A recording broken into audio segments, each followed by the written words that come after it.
C'est à l'occasion des Patients du réel, un Et événement moi, des fins regroupant d'études diverses personnalités traitant l'actualité, étudiantes que nous allons à la étudiants, rencontre de Sarah adolescentes. Duchesne et Élise Lelot, qui vont nous présenter leur travail de fin d'études intitulé La sexualité sous surveillance. Sarah va nous expliquer en quelques mots en quoi il consiste. Notre projet, c'est Sexualité sous surveillance. Donc, c'est une série de podcasts en 3 épisodes qui questionnent la sexualité des femmes en prison.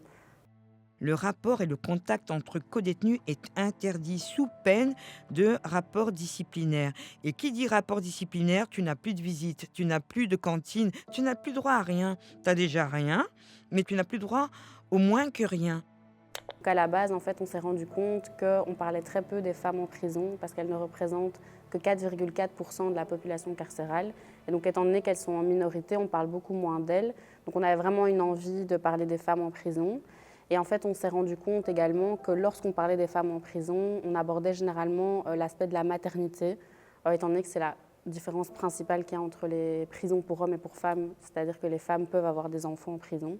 Et donc, nous, on est vraiment partis de cette problématique-là. Et par après, on a essayé de chercher des sujets ou des auteurs, des autrices qui avaient traité de cette problématique, mais en fait, il y en a très peu. Moi, j'avais juste besoin de tendresse, hein. Dans le contexte de l'enfermement, on pense juste à l'amour.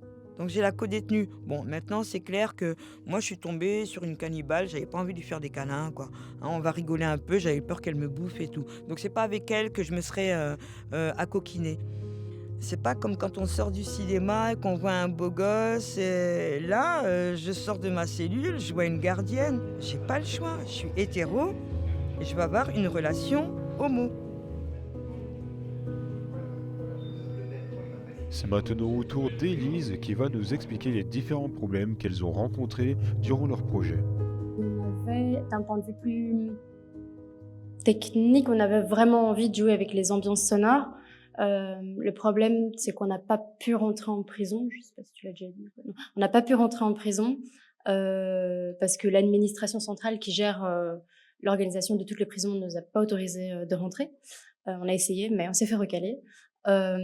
Et donc, on a dû trouver un autre moyen de jouer sur les sons et de faire comprendre en fait cette ambiance assez froide, justement, parfois il y a un peu de froideur qui est brisée avec les témoignages de ces femmes qu'on a interviewées, dont ce moment-là qui était très intéressant à mettre en son.